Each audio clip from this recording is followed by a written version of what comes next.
What would you do if your 8-year-old daughter come to you one day and explains that she was sexually assaulted by an old grey-toned man who is said to be an uncle?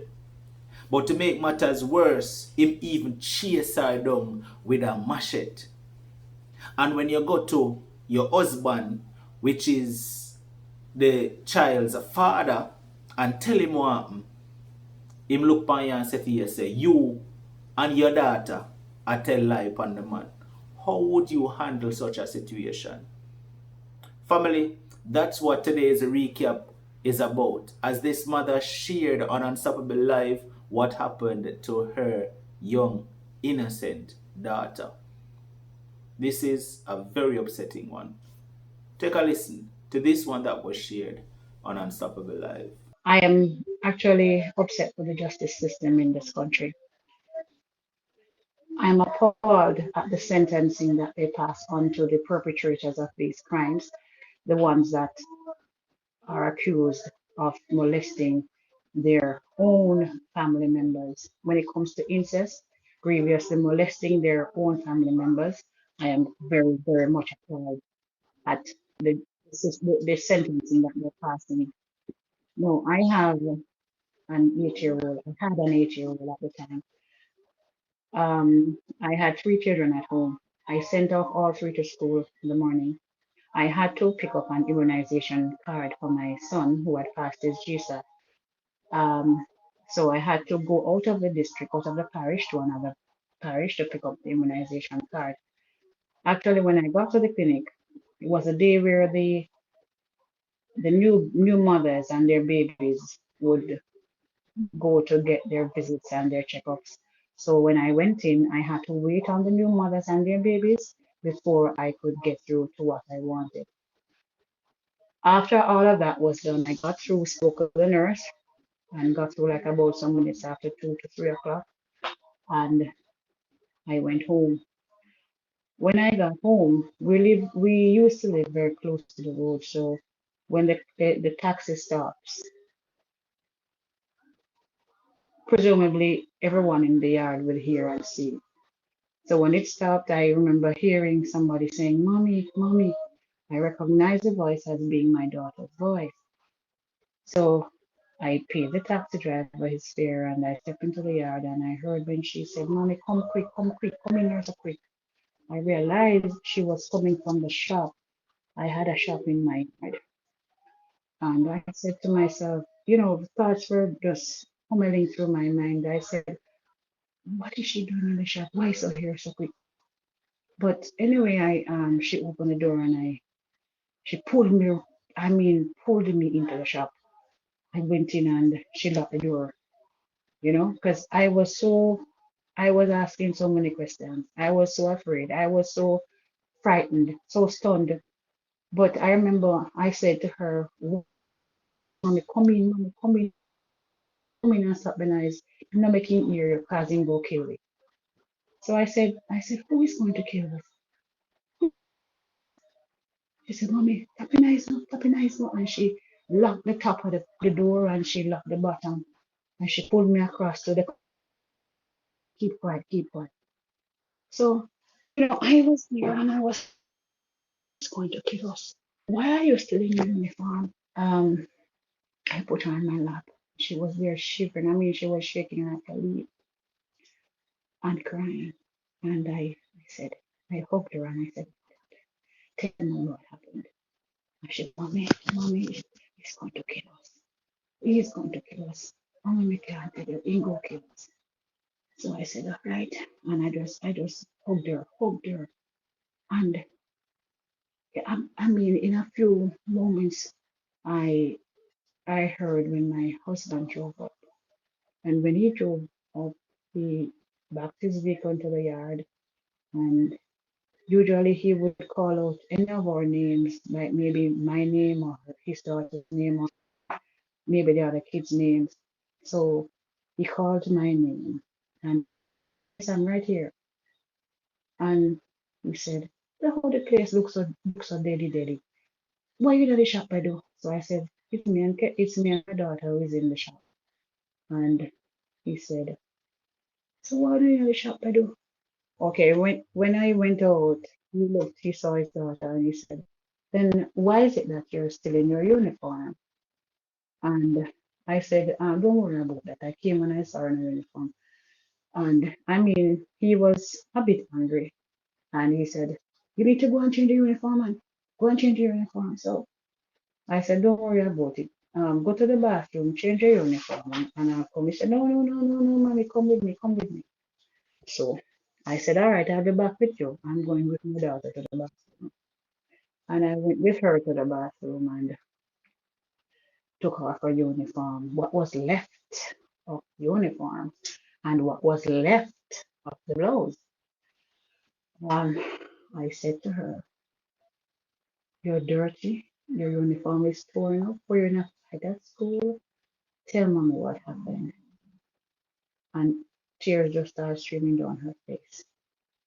And I said, "You know what? I'll give you a bath."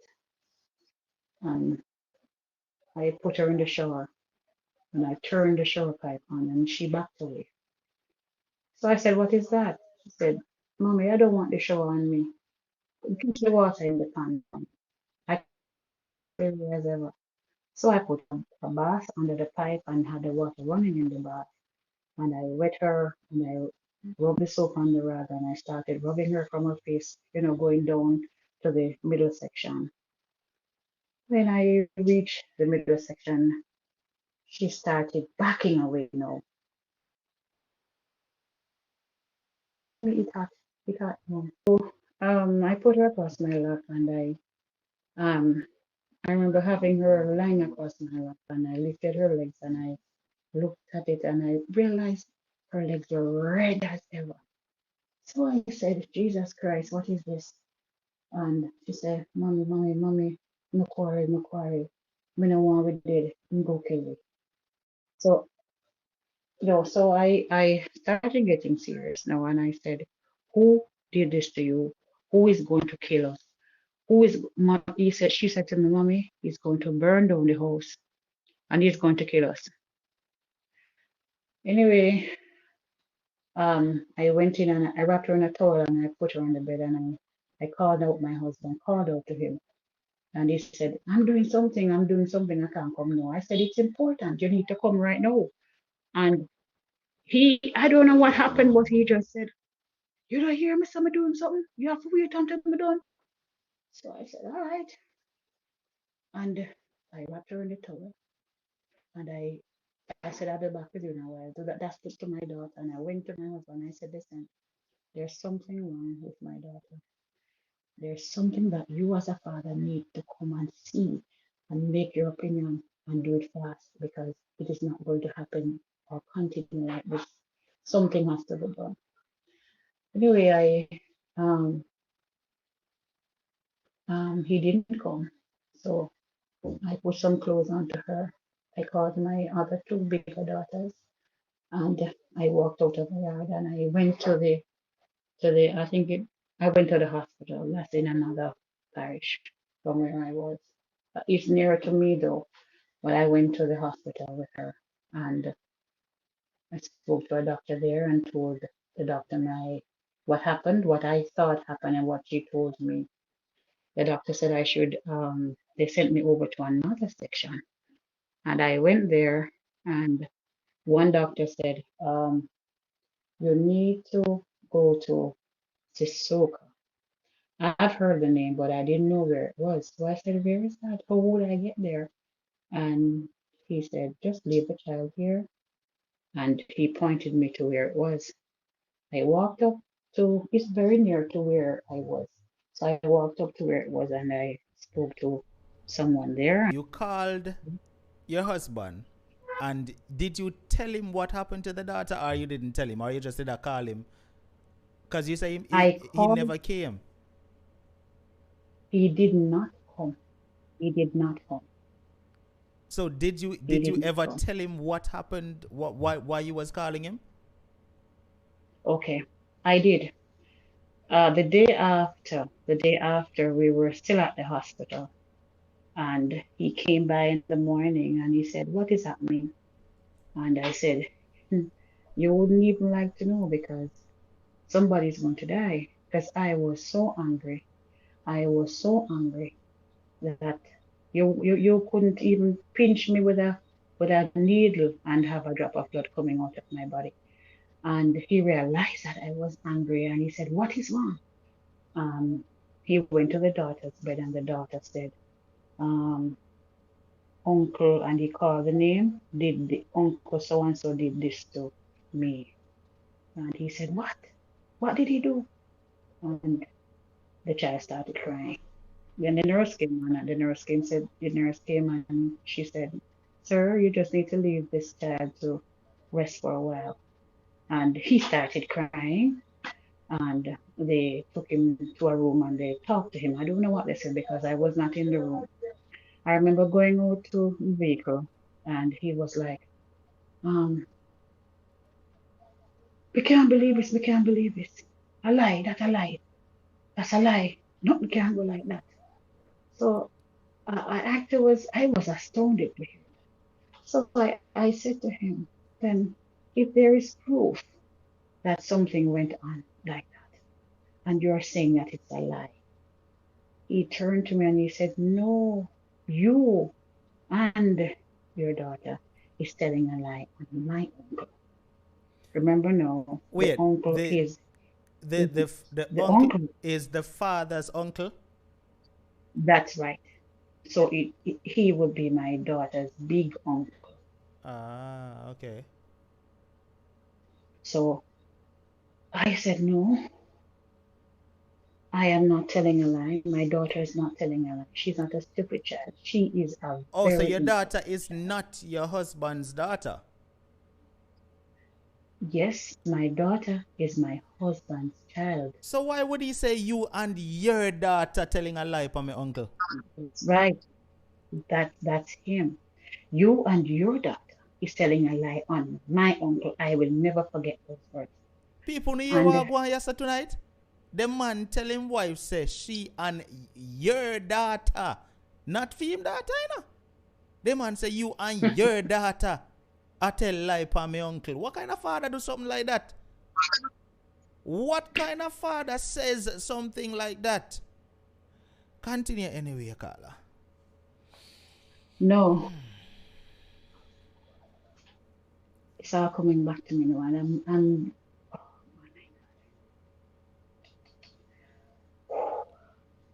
all right. For the persons asking how old was she, it's right in the title. It says she was 8. For the persons asking, it's right in the title running on the screen. Yes, that's how young she was. Mm.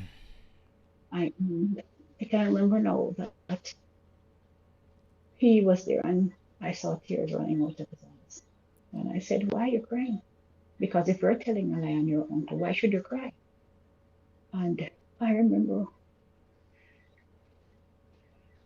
I remember one of the nurses saying to me, she gave me a letter and she said, "Take this letter to," she told me the name of the hospital where I should take my daughter to. And I left. And when I left, I I got to the hospital and I there, as a matter of fact, there were doctors waiting for me when I got there. And they took the letter and they took the child and they did what they had to do to the child. I mean, it was like 2, 3 o'clock in the morning. Because remember now, I left home like about uh five between 4 to 5 o'clock in the evening. And I was on my feet from that time until maybe 2, 3 o'clock in the morning. And they said I should go to they directed me as to where I should go. And I went to the police station. I spoke to certain police officers there, female officers, and they took statements from me. And then the next day, they asked for my daughter, and I took them to where she was. It was at the hospital, and they spoke to her. They got statements and whatever recordings from the doctors and nurses, and they also got statements from the other hospital, from the doctors and nurses there too. Anyway, I recognize that this is no action time. I called my my big daughter, she's the second child I have. I called her and I said to her, can we come to spend a few days with you? Before you continue, I didn't Carla, tell you. before you continue, I think you left out a section because I remember you mentioning something about um the uncle chasing her down or something like that. No, no. Okay. I did. I did. I did. Um, I'm so sorry about that. When because she would have told me that after a while.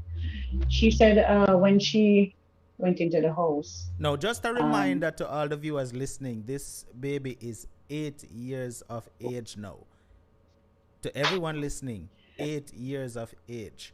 Now, one can understand why this is upsetting when she says what she's about to say. Go ahead, Carla. she said when she went into the house, she called, "Mommy, mommy," and the uncle said, "Mommy no there." Yeah, call mommy no there. And he grabbed her in her chest and actually, because where I said um, what was left of the uniform and the tunic and the blouse, that was what I took from her body. And it actually tore, and there were scratch marks all over her stomach and stuff, and pushed her down. And the part that he was cooking something, and the wrestling between my daughter and him actually turned the pot over. So whatever was in the pot burned her on her hand and other parts of her body. And he tore the clothes off and, according to my daughter, pushed up his finger into her vagina. And they were, according to her, because she is a very intelligent child and she's going to fight for her life. And she actually beat him. She beat him in a, it cannot be hidden. It's in a position where, as you look at the gentleman, you see the big bite mark. And she got away and she used the broomstick to poke him wherever, in the middle section. And she said that is when he bent himself and she ran through the back door. He even held her at her neck and was squeezing her throat. And she said she went through the back door and she was actually seeking somewhere to hide now. But there was a ladder that was on to the house, because we have a part of the house that has some tanks on top of it, and there was a ladder leaning on the house. She said she went up the ladder and pushed the ladder back on the ground so that if anybody is coming up, they won't see the ladder and go up on it. And she laid down on top of the roof on her stomach. And she said she was crying. She was crying. And the gentleman recovered, like the pain that he was in. He recovered and he had a machete and he had a knife and a hammer. And he was walking around and the child said, "Mommy, I could hear him." He said, "Oh, what the little girl there?" And Carla, let me ask you she something. he heard. Let me ask you something. Because I'm listening to all of this and I just need to know this. You sure this person didn't have a mental issue or something, some kind of mental illness or something? Because, I mean, I'm just trying to figure this out. Well, What let me kind of tell you. sane man walks looking for a child with knife and hammer and all these things at 8 year Machete. old? What kind of sane Okay. person does something like that?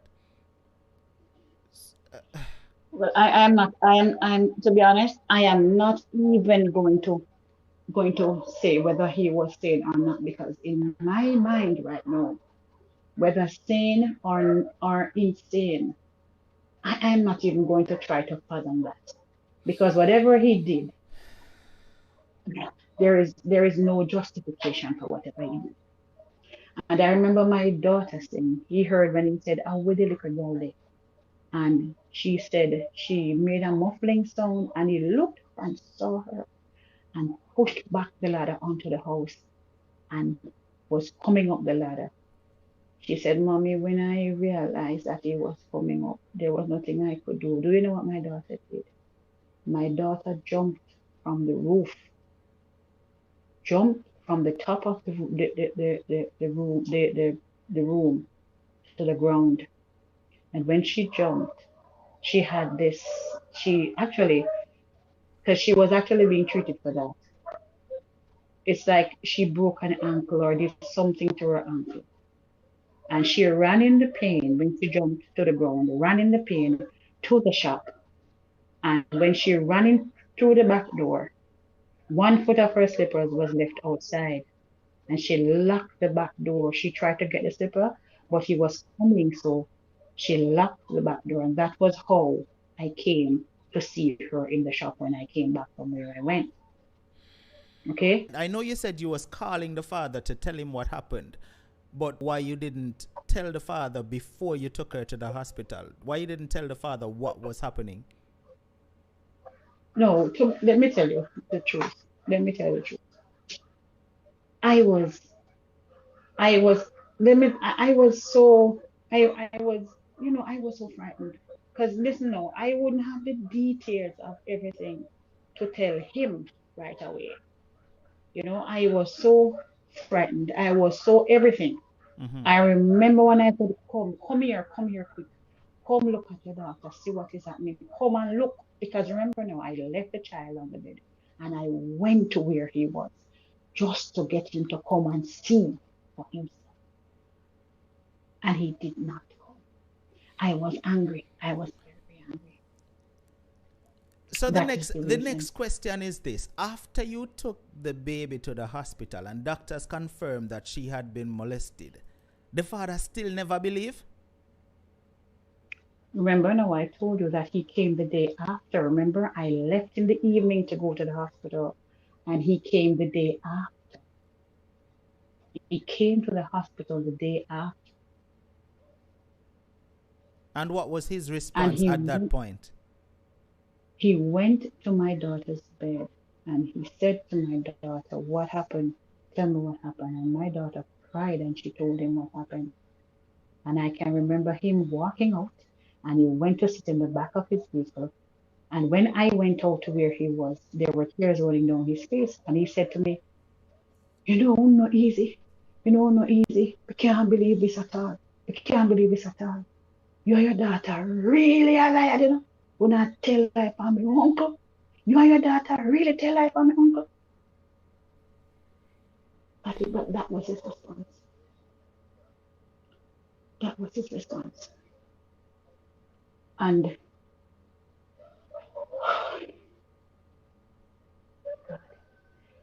um, as I said, where I was now, where I called my daughter, and she said yes, and we went. My daughter and I went to the bigger one for the week. I think it was a weekend.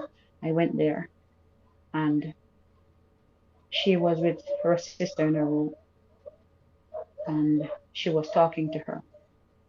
And I can remember she said to me, "Mommy, go outside now." So I said, "Why you want me to go outside?" So I said, "All right, don't mind." So I really didn't want to intrude, so I was heading to the kitchen, and I remember hearing my bigger daughter saying, "What you say?" And she said, "Yes." And me, I hear when he said, "See the little girl that come there." And believe me, I really wanted to hear. So I backed up to what was going on. I backed up, and I remember hearing her saying that the night, the night before that, I remember cooking something, and I actually shared something for the uncle, and he was eating it.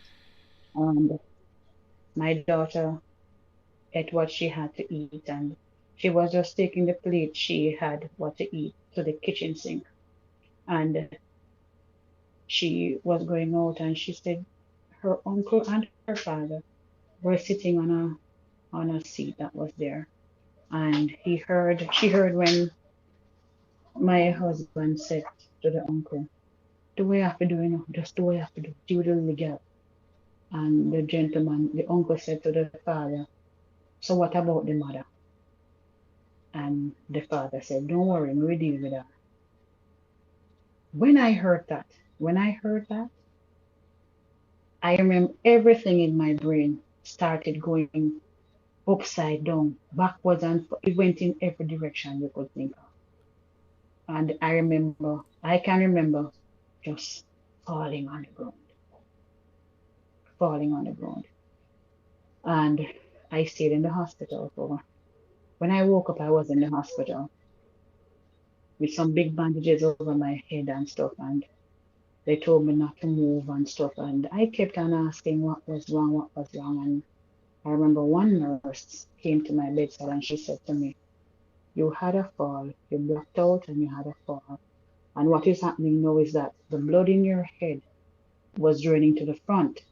I can't remember the name of what it was called, but you're now suffering from this disease where the blood is at the front of your head. So I said to her, will I get better? She said, yes. Once you have enough rest and get your medications, you will feel better. So then my bigger children, they came to see me, and I remember one of them saying, I will take care of my sister. That's the biggest one now. I will take care of my sister. So I'm going to take her from my sister now and take her to the home. Don't worry about her, mama. She'll be fully taken care of. And I was in the hospital for 2 weeks until I was discharged. And when I was discharged, I remember going home to the same home that it happened. My daughter was with my other one, the bigger one. And I went home and I was in a room by myself. I didn't eat. I didn't talk to anybody. I just locked myself in the room. And I can remember one day um, when he was the actual helper that did his business, so he didn't come for a couple of days. So he was like worried about now as to what his business is going to be like once the helper is not there. So he said to me, he came in and he said to me, what is going to happen now because he's not here? And I said, that's what you're worried about? You're not even worried about your child? He said, then what do you want me to do? What do you want me to do? I said, all right, fine. Tell you what you can do. He hasn't come here for a couple of days, so I'm going to ask you to do something for me. Try to see if you can get him to come here because I actually spoke with the police, spoke with some friends I have in the force and everything. I was being detailed as to what to do because he had disappeared. The doctor said when he did what he had to do, he packed a bag. She doesn't know what was in the bag, and he ran down into some bushes behind the yard, and he went away. But we didn't see him again. And um, I said to my husband, you need to try to get him here. Try your best. Try your best to get him here. I remember one evening he said to me, I I sent a message to him and he said he's coming. So whatever you have to do, you try and meet. So I said, fine, no problem. I Carla, remember when he did came to you the place. did Yes. you ever confront this man and ask him what I mean by just do what you have to do and me we take care of All the right. mother? What did you ever ask him what I mean by that? Okay. When I did that, even I did that all the time. And guess what? He's saying that my daughter is telling a lie on him. Because remember, whilst the matter was in court, I remember bringing my daughter as an evidence, as a witness to what was said to her. And one of the clerk of court said to me, no, miss, you cannot use that because it's an hearsay. So I said, what do you mean? It's coming from my daughter. It's coming from the one that has been molested. The accused is saying something. So why then should you say it's hearsay, right? So I said, I don't really understand this. I do not really understand what is going on because no, she related it to my bigger daughter, and I heard it. And then the clerk of court is going to tell me that it's a hearsay. Right? So if it's not coming from my daughter, that was if it's not coming from my daughter, that this thing happened to, who should it be coming from? And he's going to say it's a hearsay. How Anyway, long I was it in spoke to the court man for? How long was the matter in court for? over a year, over 1 year. So he spent that entire year in the lockup. He didn't get any bail Don't rush at it yet. all. Don't rush it. Tell me, pick up from where you left off before I ask the question. Because we want to hear how him get locked up on all of these things. Because you say I'm running at the bush. But don't rush it. Pick up from where you left off. All right. So I told my husband try his best to get him to the yard. Just put some things together and ask him to do it in a nice way, and so we could, the police trap him and stuff. So he came back and he said he's coming. He sent a message that he's coming tomorrow. So I called my friends at the police station now and called two police from two different stations. So when one was coming from one end, the other will be coming from the other end. And I was in the room and he didn't know I was there. And I watched it. I could peep through to see what he was doing. And I meant he did everything like a flash. He did everything. Flash couldn't compare to him. He just went like, I don't know, he just did everything fast, and when I realized that everything was being done in a very speedy manner, I remember saying to my husband, um, give him something else to do because the police were messaging me and they were telling me that they're on their way. So give him something else to do because I don't want him to finish and leave before they come. But one at the time they messaged me and they told me where they were. So I actually sneaked out of the room and went onto the road in the direction where I know he would have to pass. Whether it goes down the road or up the road, he would have to pass me. So when I realized now that he was coming through the gate, I called the police on the phone and they said, don't worry, we're coming from that end. So if he comes our way, he's going to meet up on us. And if he goes the other way, he's going to meet up on the other party. And that is how they held him. That is how they held him. And when they held him, they asked him, do you know so and so? What's your name? What are you doing here? Do you live here? And all of that question they were asking him, and they handcuffed him and put him in the jeep, and they took him to the station. No, during all of that, when all of that was done, my daughter was on counseling. Went to the counselor like 2 times per week. Um, when I took her back to the district, which is the wrong thing that I shouldn't have done that.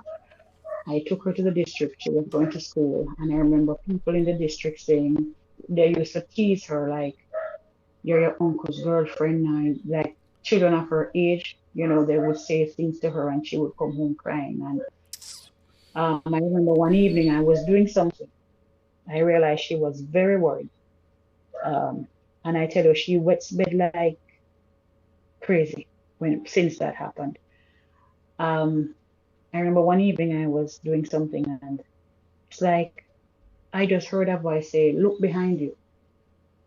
And I turned around. When I turned around, my daughter was standing on, it's like a hassock. She was standing on top of it, and she had a belt buckled around her neck, and the belt was thrown over something. And that was the fright of my life. I remember just leaving what I was doing and just hanging on to her, because if I hadn't turned around in that instant, she would have jumped off.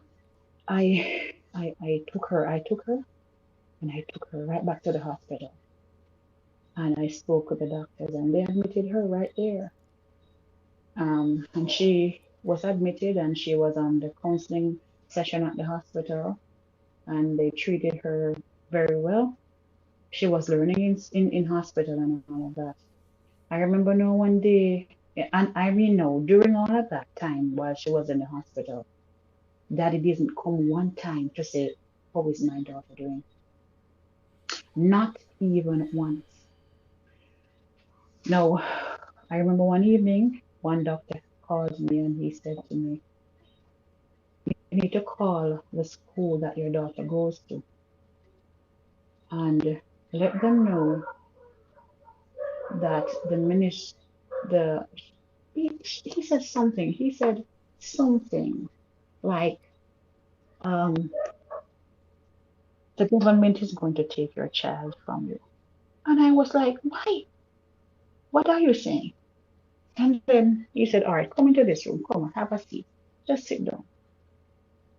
Obviously, you cannot manage your daughter right now. You're not in an emotional stage to take care of your daughter. And the government is going to take her and send her to the children's home. I said, no, I broke down and I started to cry and I said, this cannot happen. And he called another doctor in the room and he said to me, what I would implore you to do is to make some arrangements because they'll be here next week because they have some paperwork doing with us. So they'll be here next week to take your daughter. So I'm going to encourage you, do something not at the same place where it happened, but do something at another venue where you and your daughter can live together. And I remember I went ahead and I did something within a week. Within a week, I had somewhere prepared for my daughter. And the same day the people from the CDA came to the hospital, I was there with my daughter. And they came to the house and they looked at what was prepared and they said, okay, we're going to allow you to keep your daughter. And even now, my daughter is still traumatized. And one of the things that has hurt me this much is that the gentleman came back from prison. He got 1 year sentencing at hard labor. 1 year. That's 12 months. 12 months This man should have still at there in hard a prison labor. right now. And I look for serve one next 12, 50. okay, 12 months at hard labor. And I can remember one of the times when he was out. I looked out and I saw him. And when I looked, that was my husband and him standing like two bodies in the middle of the road. And I had to rub my eyes to look again to verify that I'm not seeing doubles. When I looked, they were talking like two bodies.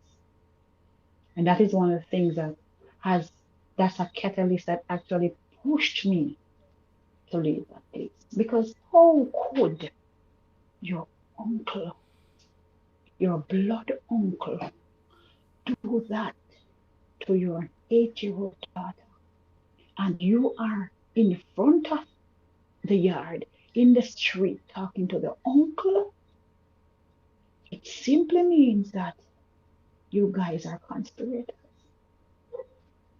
I couldn't have said better than that. Is why the clerk of court dismissed the case when I brought up the situation as to what he said to the uncle. He's going to say that it's a hearsay thing. Because I believe that somebody bought out the case. Somebody paid some money for that man to be out on the road right now. Something was done that was not fair. Even in high school right now, my daughter cannot take part in most of the extracurricular activities that is happening at school because she has an ankle. If she puts much pressure on it, it hurts. So she's not involved in most of the things that happen physically at school. But academically, I mean, she is skyrocketing high. And I think she has used this because she was bred from early stage, but she has used this now as a catalyst to to to promote herself, further in her academics. But on the other hand, she is angry. She is so angry at times because sometimes when I speak to her, I have to wonder why she retaliates the way she retaliates to me. If I didn't have the grace of God, sometimes I would, do things that, I would regret after a while. So this no, it's just to say to our parents out there, the relatives that you bring into your house and your homes Carla, there is is a is not good. there is a question that everybody has been asking in the chat for a while Yes, now. so sad. Why do you keep calling this man your husband? Are you still married to him? Now, if you want to get the answer to the question as to whether or not they are still married, click the link in the description because there's a lot more to the story. It will take you on over to Unstoppable Live where you can listen to the rest of the video in its entirety. When you go over there, please remember hit the subscribe button, turn on all notifications. So once we go live with topics like these and others, you will be able to get notified and be there to participate. Also click the subscribe button right here on the recap channel so that once we upload another recap video, you will not miss it. Until the next Unstoppable recap, stay strong, stay motivated, but most of all, remain unstoppable. Unstoppable youth, unstoppable youth.